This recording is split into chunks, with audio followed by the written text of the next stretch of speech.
So the three waves of leadership in Africa are very similar to the Lion King again.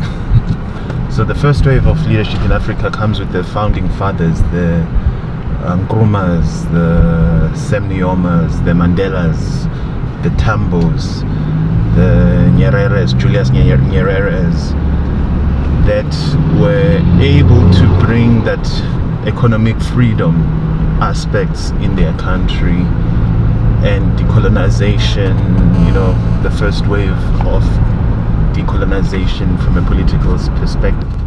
That's like the Mufasa times, when Mufasa was reigning and he brought some order. So when you look at the second wave, it's like those one-man shows, the Museveni's years, where they are the ones that know. Now you had Kenneth Kaunda, that wave of leadership.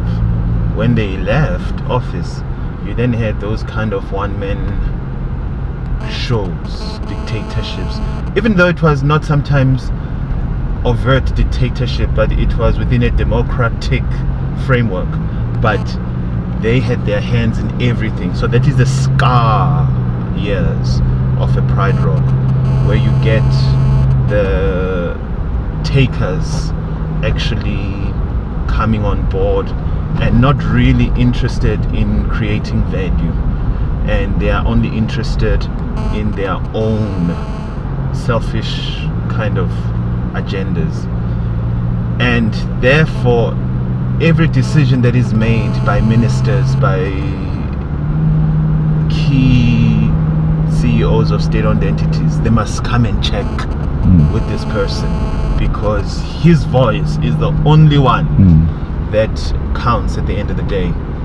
And now the third wave of leaders, it's the rising of the Simbas.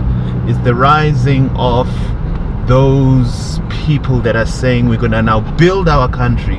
We're going to be bringing back meritocracy. So they build institutions, they build systems, they build things, legacies that will outlive them. And people will remember them not because they were the forceful leaders, but because of what they built. So actually every domain could go through these kind of three ways of leadership.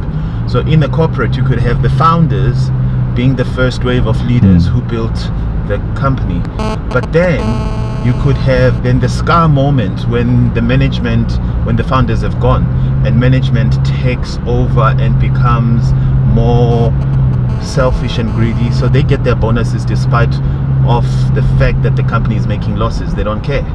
As long as they've got their share options and their bonuses, then they're happy. So therefore, when the sky years reach its bottom, the Simba years must rise, where you have a new wave of leaders who are going to be able to bring about change, but not because of themselves, but because of the greater good of the whole ecosystem of the Pride Rock.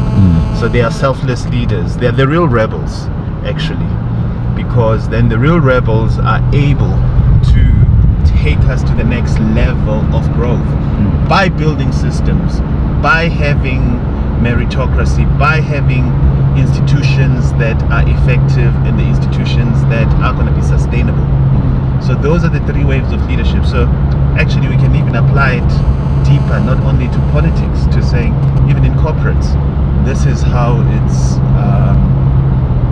panning out.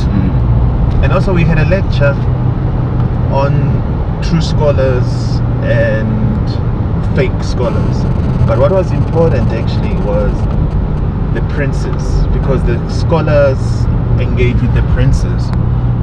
Prophet Muhammad said that wise are the princes that goes to good scholars and that actually listen to the poor, and then said wretched are the poor who go and beg from princes.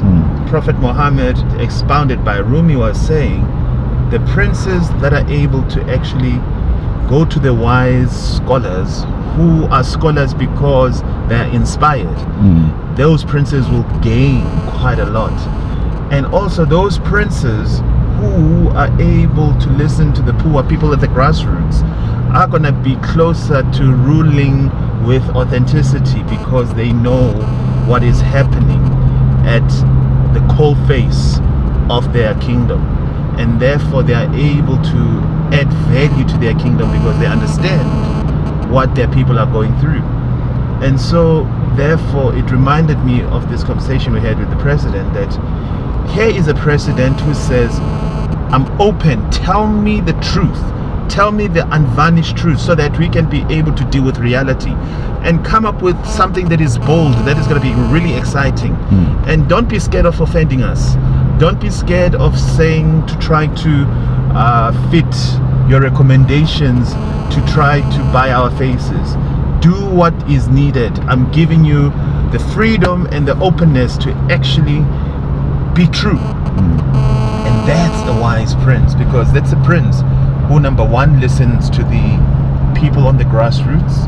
Number two, this is a prince who actually engages with good scholars, not fake scholars. The good scholars are those scholars that pursue knowledge for the sake of knowledge, that are excited by the discoveries that they make. So the bad and the fake scholars are those that fit their recommendations, that fit their plans according to princes, and the princes dictate what they should be doing. But the other ones, the good scholars, are dictated by their inner passion, but their inner compulsion to actually be contributing to the greater good of society, not for the prince.